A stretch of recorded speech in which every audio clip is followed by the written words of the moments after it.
언어와 수리, 이론과 문풀 강의 시작하도록 하겠습니다. 우선은 그 언어와 수리 파트에서도 언어부터 볼 거고요. 언어는 총 7개 챕터로 구성이 되어 있는데 첫 번째가 주제와 제목 찾기, 그 다음에 두 번째가 문장 삽입, 그 다음에 세 번째가 나열하기, 네 번째가 사실적 독해, 이어서 추론적 독해, 그 다음이 비판적 독해, 다음 빈칸 추론으로 구성되어 있습니다. 우선 첫 번째로 들어가는 것이 주제와 제목 찾기인데 일단은 지문은 이렇게 바로 나오기는 하지만 주제와 제목 찾기에 대해 간략하게 한 가지 정도만 짚고 넘어가도록 하겠습니다. 우선은 주제랑 제목 찾기는 기본적으로 주제, 제목 사실 같은 거거든요. 같은 거고 그 다음에 주제나 제목 찾기에서 주로 문제풀이가 진행되는 방식은 뭐냐면 주제나 제목은 기본적으로 이 글 전체를 아우를 수 있는 내용이어야 됩니다. 그래서 포괄적이다 또는 일반적이다 또는 추상적인 내용이 보통 주제가 됩니다. 그래서 전체를 아울 수 있어야 되고 다만 이제 글을 주제나 제목 같은 경우는 일반적으로 두 갈씩 미갈식을 따라요. 그래서 글에서 보통 앞에 등장하거나 뒤에 등장하거나 보통 이런 것들이 일반적이고 간혹 중갈식이라고 해서 가운데서 등장하는 경우도 있습니다. 그죠? 그리고 전체를 다 봐야 하는 뭐 열거나 대등 관계에 놓여 있는 경우는 전체적으로 봐야 되고요. 근데 대체로는 두갈식과 미갈식을 따른다. 이렇게 보시면 될 것 같습니다. 그래서 일반적, 그 다음에 추상적, 포괄적 이렇게 세 가지 형태다. 보겠습니다. 통계는 다양한 분야에서 사용되며 막강한 위력을 발휘하고 있다. 그러나 모든 도구나 방법이 그렇듯이 통계 수치에도 함정이 있다. 함정에 빠지지 않으려면 통계 수치의 의미를 정확히 이해하고 도구와 방법을 올바르게 사용해야 한다. 친구 5명이 만나서 이야기를 나누다가 연봉이 화제가 되었다. 일단은 여기서부터는 바로 예시가 들어가요. 근데 예시는 주제나 제목이 될 수 없어요. 뒤에 덧붙이는 내용이 되죠. 그죠? 그래서 사실 이 정도 읽어보면 어느 정도는 가이드가 나온 거예요. 그리고 이제 끝으로 가볼까요? 더 나을 수도 있다. 이렇게 얘기했습니다. 그죠? 그러면은 평균이 20억 원을 넘는다. 그죠? 나머지 4명은 자, 이 정도 되면 사실 주제가 나오긴 하거든요. 나오긴 하는데 왜냐하면 앞에랑 뒤에랑 거의 중요한 내용이 다 들어가 있기 때문에 하지만 조금 더 읽어볼게요. 2천만 원이 4명, 7천만 원이 1명, 평균을 내면 3천만 원이다. 이 숫자에 대해 4명은 나는 봉급이 왜 이렇게 적을까 하며 한숨을 쉬었다. 그러나 이 평균값 3천만 원이 5명의 집단을 대표하는데 아무런 문제가 없을까? 물론 계산 과정에는 하자가 없지만 평균을 집단의 대표값으로 사용하는 데에는 어떤 한계가 있는지 깊이 생각해보지 않는다면 우리는 잘못된 생각에 빠질 수 있다.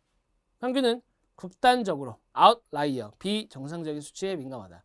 집단 내에 아웃라이어가 하나만 있어도 평균이 크게 바뀐다는 것이다.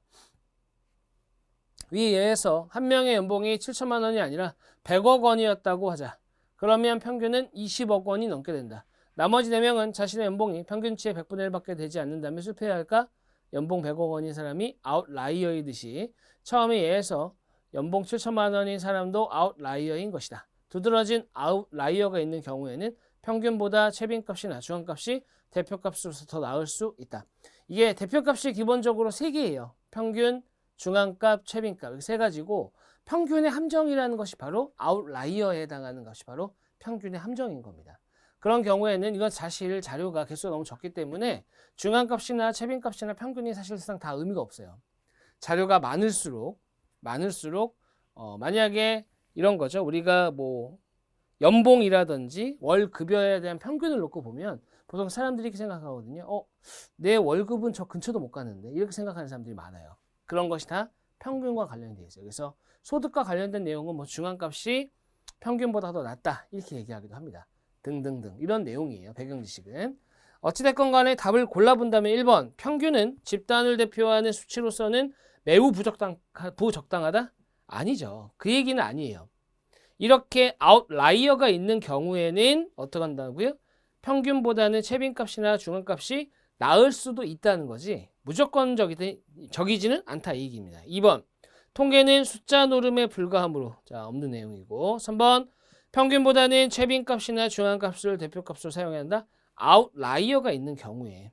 그 다음에 4번 통계 수치의 의미와 한계를 정확히 인식하고 사용할 필요가 있다. 자, 뭐 4번이겠네요. 너무 당연한 얘기니까. 5번 통계는 올바르게 활용하면 다양한 분야에서 사용할 수 있는 도구이다. 관련이 없는 내용인 거죠. 됐죠? 그래서 답은 4번이 되겠습니다. 다음 넘어가 볼게요. 다음은 문장 삽입입니다. 지금 문장이 어디에 들어가느냐라는 포인트인데 기억하셔야 되는 게 뭐냐면 문장 삽입 유형 같은 경우는 문장이 삽입이 돼야 되는 포인트가 존재해요. 무슨 얘기냐면 글을 읽다 보면은 갑자기 내용이 급변합니다. 이상하다 뭐지?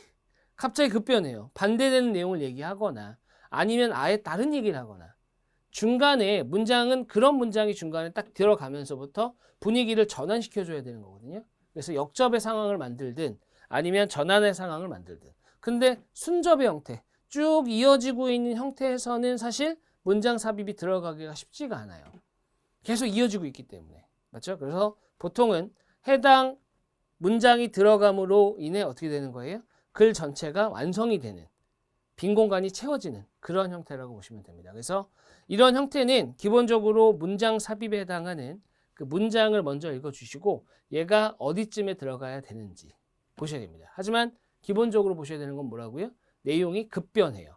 갑자기 바뀌는 경우에 해당하는 것이 많다. 자, 한번 가보겠습니다. 오늘날 인류가 죄송해요. 밑에 보기에서 따라서 근본적인 설명은 다른 곳에서 찾아야 할 것 같다. 보통은 따라서라는 표현은 뭐예요? 이어받는 내용이에요. 하지만 뒤에 있는 내용은 뭐예요? 근본적인 설명은 다른 곳에서 봐야 되겠다. 뭐예요? 지금까지 했던 내용을 뒤집겠다는 얘기입니다. 가볼게요. 오늘날 인류가 왼손보다 오른손을 선호하는 경향은 어디서 비롯되었을까? 오른손을 귀하게 여기고 왼손을 천대하는 현상은 어쩌면 산업화 이전 사회에서 배변 후 사용할 휴지가 없었다는 사실과 관련이 있을 법하다. 맨손으로 배변 처리를 하는 것은 불쾌할 뿐더러 이어지고 있네요. 병균을 옮길 위험을 수반하는 일이었다. 이러한 위험의 가능성을 낮추는 간단한 방법은 음식을 먹거나 인사할 때는 다른 손을 사용하는 것이다. 기술 발달이 이전 사회는 대개 왼손을 배변 뒤처리에 오른손을 먹고 인사하는 일에 사용했다. 나는 이런 배경이 이어지고 있는 내용이죠. 인간 사회에 널리 나타나는 오른쪽에 대한 긍정과 왼쪽에 대한 반감을 어느 정도 설명해 줄 수 있으리라고 생각한다. 그러나가 나오게 되면 이제 본격적으로 들어가는 거죠. 이 설명은 왜 애초에 오른손이 먹는 일에 그리고 왼손이 배변 처리에 사용되었는지를 설명해 주지 못한다. 동서양을 막론하고 왼손잡이 사이에는 확인된 바 없다. 한쪽 손을 주로 쓰는 경향은 뇌의 좌우 방구. 이게 너무 어색하죠. 그렇죠? 확인된 바 없다. 한쪽 손을 주로 쓰는 경향은 이 보통은 중간에 이러고 나서 어쩌고 저쩌고 한 다음에 한쪽 손을 주로 쓰는 경향이라는 걸로 이어져야 되는데 갑자기 한쪽 손을 주로 쓰는 경향은 뇌의 좌우 방구. 전혀 다른 내용이 갑자기 시작돼요. 됐죠? 그래서 다를 한번 집어넣어 보겠습니다. 따라서 근본적인 설명은 다른 곳에서 찾아야 되겠다. 그리고 나서 어떻게 하는 거예요? 찾아가는 형태인지를 보는 거죠. 자, 한쪽 손을 주로 쓰는 경향은 뇌의 좌우 방구의 기능 분화와 관련되어 있는 것으로 보인다. 보고된 증거에 따르면 왼손잡이는 읽기와 쓰기, 개념적 논리적 사고와 같은 좌방구 기능에서 오른손잡이보다 상대적으로 미약한 대신 상상력, 패턴 인식, 그 다음에 창의력 등 전형적인 우방구 기능에서는 상대적으로 기민한 경우가 많다. 나는 이성대 직관의 힘겨루기, 뇌의 두 방구 사이 힘겨루기가 오른손과 왼손의 힘겨루기로 표면화된 것이 아닐까 생각한다. 즉 이어지고 있는 내용이에요. 때문에 이르렀다는 생각이다. 다에 들어가는 것이 적합해 보입니다. 그래서 답은 3번이 되겠네요. 3번. 다음 넘어가서 문단 배열 한번 보겠습니다. 문단 배열, 나열하기. 보통은 이제 문장 배열 또는 문단 배열 그러는데 일반적으로는 문단 배열 정도라고 보시면 돼요. 문장 배열은 너무 짧아서 답이 금방 나오기도 하고 보통 일반적으로는 문단 배열인데 여기서는 문단도 굉장히 짧은 형태로 구성이 되어 있습니다. 대체로 글은 일반적으로 그래요. 일반적으로 글은 전체 내용을 요약하는 상태로 주어집니다. 그러니까 어떤 것에 대한 얘기를 할 때 처음부터 끝을 요약해서 필요한 내용만 압축해서 주는 거예요. 그러다 보니까 앞에 등장하는 내용이 일반적으로 등장하게 되고 뒤에 오는 내용도 어느 정도는 정해진 겁니다. 요거는 일반적인 형태예요. 가끔 보면은 글 전체가 있는데 그 중에 일부를 따다가 하는 경우가 있어요. 일부를 따다가 하는 경우는 어떤 일이 벌어질 수 있냐면 앞에 와야 되는 것이 아닌데 앞에 올 수밖에 없는 상황이 될 수 있습니다. 무슨 얘기냐면 보통은 맨 앞에 오는 문장 또는 문단이라는 것은 일반적으로 화제 제시라든지 어떤 용어가 정리가 된다든지 앞으로 글을 이끌어갈 중심 내용들이 보통 첫 번째 문단에 포진되어 있거든요. 근데 그런 거 없이 내용이 그냥 중간에 딱 글 전체에서 중간을 딱 잘라서 가는 형태이다 보니까 특별히 무언가의 모션 없이 그냥 바로 들어가는 경우가 있다는 얘기죠. 그렇죠? 그렇기 때문에 그 부분에 대한 생각을 좀 하셔야 된다는 얘기입니다. 됐죠? 그게 일반적이고 그 다음에 중간에 중간에 있는 거 글을 발췌해 갖고 딱 써버리면은 보통 마지막 문단 같은 경우는 이 글을 끝내는 앞으로의 전망이라든지 그 다음 향후 어떻게 해야 된다 뭐 이런 것들 결심을 어떻게 세우는지 그죠? 어떻게 하겠다 뭐 이런 것들 있잖아요. 그런 것도 있어야 되는데 없을 수도 있어요. 그 중간에 가버리면. 됐죠? 그런 경우에는 굉장히 고난도에 해당합니다. 근데 이 나열하기는 매우 장점이 있습니다. 뭐가 있냐면 만약에 5개를 나열한다. 5개. 5개를 나열한다 그러면은 경우의 수가 120가지예요. 120가지. 120가지인데 선택지에는 5개밖에 못 들어간다는 거죠. 120개 중에 5개밖에 안 들어간다. 이게 의미하는 게 뭐예요? 어차피 소거하다 보면 나온다는 얘기입니다. 120개나 되는데 5개밖에 없어요. 그러니까 얘네들 5개 선택지 같은 경우는 서로 간의 인과관계가 굉장히 덜 하다는 얘기예요. 덜. 그렇기 때문에 어디 하나를 딱 찾게 되면 그때부터는 선택지를 소거하면서 가는 거예요. 그럼 답이 빨리 나온 형태다. 그렇게 보시면 됩니다. 자, 일단은 선택지를 보니까 가가 맨 처음에 오거나 나가 맨 처음에 오거나 라가 맨 처음에 와야 되는데 일단은 하나는 확실히 지울 수 있겠네요. 나는 아니에요. 왜? 이런 경우에는 지시어잖아요. 그죠? 앞에서 이런 경우와 관련된 내용이 있어야 돼요. 지칭하고 있기 때문에. 맞죠? 그래서 나는 일단 아닙니다. 그러면 가나 라가 와야 됩니다. 가나 라가 와야 돼요. 가를 보겠습니다. 상품의 가격은 기본적으로 수요와 공급의 힘으로 결정된다.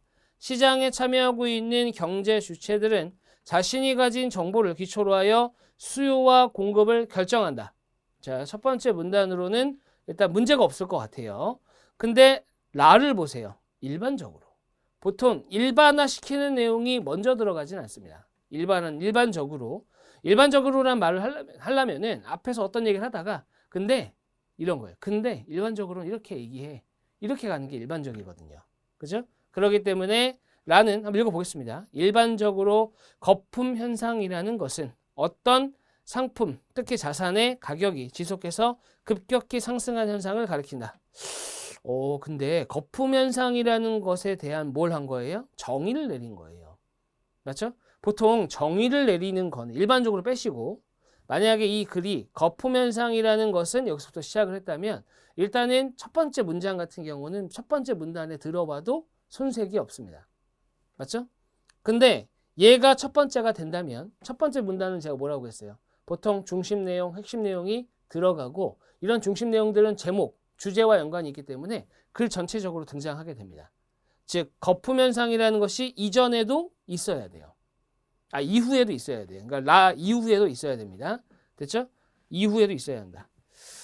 자, 근데 나를 보시면 딴 데는 없어요. 딴 데는 없는데 나를 보시면 이런 경우 상품의 가격이 우리 상식으로는 도저히 이해되기 힘든 수준까지 일시적으로 튀어오른 현상이 나타날 가능성이 있다. 이런 현상은 특히 투기의 대상이 되는 자산의 경우 자주 나타나는데 우리는 이를 거품 현상이라고 부른다. 거품 현상이라고 부른대요. 그래서 어떻게 하는 거예요? 거품 현상이 뭔지 설명한 거죠. 즉 라는 맨 처음에 오면 안 되는 거예요. 거품 현상에 대한 설명을 해줘야 되니까 나 다음에 와야 됩니다. 나라예요. 나라. 그러니까 결과적으로 맨 앞에 오는 것은 가고요. 그 다음에 나라 순으로 가야 됩니다. 나라. 나라 순으로 다 되어 있습니다. 그러니까 일단은 1번 아니면 2번이 답이 돼야 되고 그럼 우리는 결정해야 되는 게 가 다음에 다냐 가 다음에 마냐 이걸 결정해야 되는 거죠. 다시 읽어보겠습니다. 주어진 자신이 가진 정보를 기초로 하여 수요 공급을 결정한다 라고 했고 다가 되는지 보겠습니다. 그러나 시작하자마자 그러나 이랬습니다. 그러나 현실에서 사람들이 서로 다른 정보를 갖고 시장에 참여하는 경우가 많다 이랬습니다. 자, 여기서 지금 참여에 대한 내용은 없었어요. 그죠? 말을 보세요. 이들이 똑같은 정보를 함께 갖고 있으며 이 정보가 아주 틀린 것이 아닌 한 상품의 가격은 어떤 기본적인 수준에서 크게 벗어나지 않을 것으로 예상할 수 있다. 네, 이어지는 내용이네요. 그죠? 그래서 마로 가야 됩니다. 그러면 사실 나머지는 볼 필요가 없는 거죠. 그 답은 2번입니다. 2번. 그렇게 간단하게 보시고요. 넘어가겠습니다. 다음엔 사실적 독해. 여기서 말하는 사실적 독해라는 것은 결과적으로 내용 일치예요. 다음 글의 내용으로 적절하지 않은 것은. 적절하지 않다는 것은 내용과 내용에 없는 것들. 그죠? 내용 일치, 불일치 문제가 되는 겁니다. 내용 일치, 불일치 유형 같은 경우는 제가 매번 강의마다 말씀을 드리긴 하는데 내용 일치 유형은 기본적으로 글 전체적으로 파악하고 선택지로 오는 게 맞아요. 선택지에서 올라가잖아요. 어차피 선택지에 있는 내용 기억 안 난다고 했습니다. 제가 항상 강조하거든요. 선택지의 내용을 밑에서 암기하고 올라갈 거 아니잖아요. 그냥 막 쓱 보고 올라갈 거잖아요. 아무 의미 없어요. 이렇게 하는 거. 됐죠? 보통은 위에서 내려와야 됩니다. 됐죠? 대신 포인트는 짚으면서 가야 되겠죠. 가보겠습니다. 무슨 내용인지. 우리 민족은 주어져 있는 게 주어진 전체 문단입니다. 우리 민족은 고유한 주거 문화로 바닥 난방 기술인 구두를 발전시켜 왔는데 구들은 우리 민족에 다양한 영향을 주었다. 우선 오랜 구들 생활은 우리 민족의 인체에 적지 않은 변화를 초래했다. 태어나면서부터 따뜻한 구들에 누워 자는 것이 습관이 된 우리 아이들은 사지 활동량이 적어 발육이 늦어졌다. 구들에서 자란 우리 아이들은 다른 어떤 민족의 아이들보다 따뜻한 곳에서 안정감을 느꼈으며 우리 민족은 아이들에게 따뜻함을 만들어주기 위해 여러 가지를 고안하여 발전시켰다. 여기서 말하는 거는 이제 구들과 관련된 내용을 얘기하는 것 같아요. 그렇죠? 자, 그 다음에 구들은 농경을 주업으로 하는 우리 민족의 생산 도구의 제작과 사용에 많은 영향을 주었다. 구들에 앉아 오랫동안 활동할 습관은 하반신보다 상반신의 작업량을 증가시켰고 상반신의 움직임이 상대적으로 정교하게 되었다. 구들 생활에 익숙해진 우리 민족은 방 안에서의 작업뿐만 아니라 농사를 비롯한 야외의 많은 작업에서도 앉아서 하는 습관을 갖게 되었는데 이는 큰 농기구를 이용하여 서서 작업을 하는 서양과는 완전히 다른 방식이다. 자, 이거 자체가 이 내용을 받아들인다, 납득이 가능하다 이런 부분이 문제가 아니라 이 내용을 그냥 내용 일치로 따지면 되는 거예요. 그렇죠? 적절하지 않은 겁니다. 구들의 영향으로 우리 민족은 앉아서 하는 작업 방식이 일반됐어요. 그죠? 앉아서 하는 거. 그 서양은 서서 하고 이렇게 얘기했잖아요. 그죠? 2번. 구들은 실내뿐만 아니라 실외 활동에서도 영향을 미쳤다. 농사와 관련된 내용으로 언급했었던 내용이고요. 3번. 구들은 아이들의 체온을 높여 발육을 방해한다. 발육을 방해한다에 대한 내용은 있습니다. 발육을 늦어지게 한다. 근데 이게 체온을 높여서 그런 것인지는 안 나왔죠. 그래서 체온을 빼면, 높였다는 것을 빼면 맞는 말인데 체온 때문에 틀렸어요. 다음 4번. 우리 민족은 서양보다 작은 농기구를 사용하였다. 서양이 크다. 이렇게 얘기했으니까요. 5번. 우리 민족은 하반신보다 상반신 활동이 많은 대신 정교하다. 이런 얘기도 있었습니다. 왜냐하면 하반신이 따뜻한 그죠? 환경에서 앉아서 하는 것이 습관이 되다 보니까 그래서 앉아서 할 때는 앉아갖고 하반신으로 할 수 있는 작업이 없잖아요. 그죠? 상반신으로 하는 거. 됐습니다. 답은 3번이 되겠네요. 어렵지는 않습니다. 내용 일치는. 자, 그 다음 넘어가서 추론적 독해 한번 가보겠습니다. 일단은 추론적 독해는 말이 추론이죠. 이 주어진 지문 안에 있는 내용을 기준으로 해서 해석을 해야 되는 부분이다 보니까 벗어나는 내용을 가지고는 안 돼요. 그러다 보니까 이 안에 있는 내용 가지고만 한다. 벗어나는 건 안 된다. 그러니까 결과적으로는 추론이라고는 했지만 내용 일치다. 이렇게 말씀을 드립니다. 추론도 내용 일치 유형이기 때문에 역시나 읽고 들어가는 게 좋아요. 안 되면 되게 하셔야 돼요. 안 되면. 태양빛은 흰색으로 보이지만 실제로는 다양한 파장의 가시광선이 혼합되어 나타나는 것이다. 프리즘을 통과시키면 흰색의 가시광선은 파장에 따라 붉은빛 또는 보라빛의 무지개로 분해된다. 가시광선의 파장 범위는 390에서 780 정도이며 보랏빛이 가장 짧고 붉은빛이 가장 길다. 빨주노초 파란보. 그죠? 빛의 진동수는 파장과 반비례하므로 진동수는 보랏빛이 가장 크고, 그죠? 파장이 가장 짧으니까 진동수는 가장 큰 거예요. 붉은빛이 가장 작다. 태양빛이 대기층에 입사하여 산소나 질소 분자와 같은 공기 입자, 먼지 밀입자, 에어로졸 정도 등과 부딪히면 여러 방향으로 흩어지는데 이러한 현상을 산란이라고 한다. 산란은 입자의 직경과 빛의 파장에 따라 레일리 산란과 미 산란으로 구분된다. 자, 산란과 관련된 내용이 있었고요. 레일리 산란은 입자의 직경이 이 파장의 10분의 1보다 작을 경우 일어나는 산란을 말하는데 그 세기는 파장의 4제곱에 비례한다. 어려워졌어요, 갑자기. 파장의 4제곱에 비례한대요. 대기의 공기 입자는 직경이 매우 작아 가시광선 중 파장이 짧은 빛을 주로 산란시키며 파장이 짧을수록 산란의 세기는 강하다. 파장이 짧다라는 건 뭐예요? 보라색 쪽이죠. 그죠? 대신 보라색은 어떻게 된다고요? 대신 파장은 짧지만 진동수와는 반비례하니까 진동수는 보랏빛이 가장 크다. 이렇게 얘기했던 거예요. 이런 거 기억해야 됩니다. 따라서 맑은 날에는 파장이 짧을수록 산란의 세기가 강하다. 따라서 맑은 날에는 주로 공기 입자에 의한 레일리 산란이 일어나서, 자, 레일리 산란이 언제 일어나는지. 보랏빛이나 파란빛이 강하게 산란되는 반면 붉은빛이나 노란빛은 약하게 산란된다. 산란되는 세기로는 보랏빛이 가장 강하겠지만 우리 눈은 보랏빛보다 파란빛을 더 잘 감지하기 때문에 하늘은 파랗게 보이는 것이다. 만약 태양빛이 공기 입자보다 큰 입자에 의해 레일리 산란이 일어나면 공기 입자만으로는 산란이 잘 되지 않던 긴파장의 빛까지 산란되어 하늘의 파란빛은 상대적으로 엷어진다. 이렇게 얘기했습니다. 엷어진다. 그 다음에 미산란은 레일리 산란, 미산란 이렇게 얘기하는 겁니다. 입자의 직경이 파장의 10분의 1보다 큰 경우 일어나는 산란을 말하는데 주로 에어로졸이나 구름 및 입자 등에 의해 일어납니다. 이때 산란의 세기는 파장이나 입자 크기에 따른 차이가 거의 없다.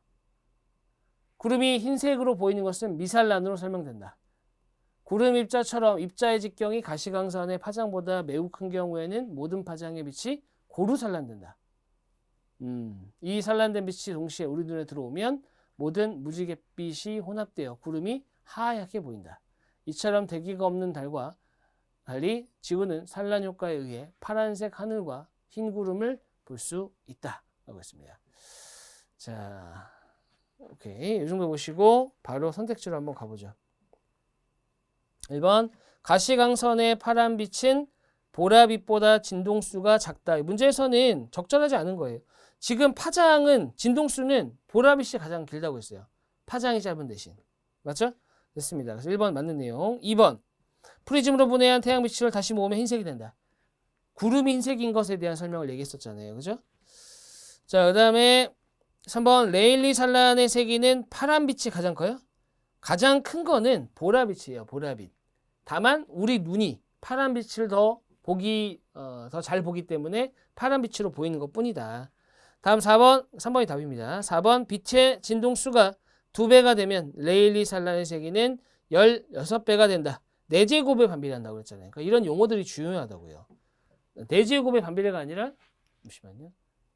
4제곱에 반비례한다고 했어요. 그죠? 그러니까 빛의 진동수가 2배가 되면 4제곱의 반비례 16배가 되는 거죠. 16배. 됐죠? 그 다음에 5번 달의 하늘에서는 공기 입자에 의해 태양빛의 산란이 일어나지 않죠. 맞습니다. 마지막 문장에 있었던 내용이죠. 그렇죠? 마지막 문단에서 마지막 문단 여기죠. 어디 보자. 달은 대기가 없어서 안 된다는 얘기죠. 그렇죠? 이렇게 들어갑니다. 답은 3번이 되겠네요. 다음 비판적 독해 가볼게요. 이 비판적 독해에서는 주의하셔야 될 게 있어요. 뭐냐면 비판적 독해라는 것은 결과적으로 이거예요. 비판하는 거예요. 반박하는 거고.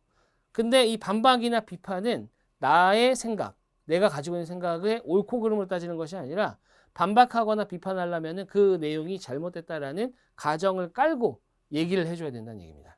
됐죠? 자, 한번 가보겠습니다. 적절하지 않은 겁니다. 윤리와 관련하여 가장 광범위하게 받아들여지는 사실 가운데 하나는 옳은 것과 그른 것에 대한 광범위한 불일치가 과거부터 현재까지 항상 있었고 아마도 앞으로도 계속 있을 것이라는 점이다. 가령 육식이 올바른지를 두고 한 문화에 속해 있는 사람들은 판단은 다른 문화에 속해 있는 사람들의 판단과 굉장히 다르다. 그뿐만 아니라 한 문화에 속한 사람들의 판단은 시대마다 아주 다르기도 하다. 심지어 우리는 동일한 문화와 시대 안에서도 하나의 행위에 대해 서로 다른 윤리적 판단을 하는 경우를 볼 수 있다. 이러한 사실이 의미하는 바는 사람들의 윤리적 기준이 시간과 장소 그리고 그들이 사는 상황에 따라 달라진다는 것이다. 요 내용인 것 같아요. 그죠? 핵심 내용이. 그러므로 올바른 윤리적 기준은 그것을 적용하는 사람에 따라 상대적이 됩니다. 이것이 바로 윤리적 상대주의의 핵심 논지다. 따라서 결론이네요. 우리는 윤리적 상대주의가 참이라는 결론을 내려야 한다.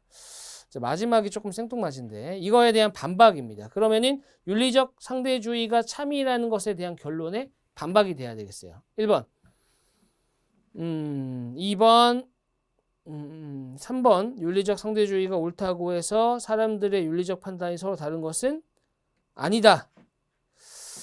자, 다른 거라고 한 거잖아요. 그죠? 다름을 인정한 거예요. 네, 3번이 답입니다. 나머지는 맞죠? 네, 나머지는 신봉되고 있다. 하나뿐이며 객관적 기준이 존재한다. 맞습니다. 나머지는 됐고 3번은 반대로 얘기했어요. 반대로. 그 답은 3번이 되는 겁니다. 자, 다음 빈칸 추론 가보죠. 이 빈칸 추론 유형은 사실 쉬워요. 왜냐하면 빈칸 추론 유형의 기본 형태는 뭐냐? 마지막 글이 짧아서 보통은 마지막 문단 정도. 문단이 들어가는 거. 문장이 들어가는 거는 좀 쉽고요. 문장이 들어가는 건 쉬운 편이고 보통은 들어가는 내용 자체가 있습니다. 들어간다라고 했을 때 해당 문단 또는 앞뒤 문맥 먼저 따지고요. 아니면은 이 빈칸이 들어가 있는 문단 그것도 안 되면 전체를 다 봐야 돼요. 근데 보통은 해당 문단에 있는 내용만 보면 거의 다 해결이 되긴 합니다. 근데 이거는 애초에 하나의 문단이네요. 그죠? 두 개의 문단으로 봐야 되나? 자, 한번 읽어보겠습니다. 만약 어떤 사람에게 다가온 신비적 경험이 그가 살아갈 수 있는 힘으로 밝혀진다면 그가 다른 방식으로 살아야 한다고 다수인 우리가 주장할 근거는 어디에도 없다. 사실상 신비적 경험은 우리의 모든 노력을 조롱할 뿐 아니라 논리라는 관점에서 볼 때 우리의 관할 구역을 절대적으로 벗어나 있다. 우리 자신의 또 합리적인 신념은 신비주의자가 자신의 신념을 위해서 제시한 증거와 그 본성에 있어서 유사한 증거에 의해 기초해 있다. 우리의 감각이 우리의 신념에 강력한 증거가 되는 것과 마찬가지로 신비적 경험도 그것을 겪은 사람의 신념에 강력한 결정적 증거가 된다. 강력한 증거가 된다. 우리가 지닌 합리적 신념의 증거와 유사 증거에 해당하는 경험은 그러한 경험을 한 사람에게 살아갈 힘을 제공할 줄 것이다. 신비적 경험은 신비주의자들에게는 살아갈 힘이 되는 것이다. 따라서 결론을 내고 있어요. 됐죠? 결론을 내고 있다. 1번 신비주의자가 갖다 주는 긍정적인 면에 대한 심도 있는 연구, 무관한 내용이고요. 2번 신비주의자들의 삶의 방식이 수정되어야 할 불합리한 것이라고 주장할 수는 없다. 이게 있습니다. 자, 이게 시작부터 나온 내용이거든요. 사실 보시게 되면은 여기네요. 어떤 사람에게 다가온 신비적 경험이 그가 살아갈 수 있는 힘으로 밝혀진다면 그가 다른 방식으로 살아야 한다고 다수인 우리가 주장할 근거는 어디에도 없다. 어디에도 없다고 했어요. 그렇죠?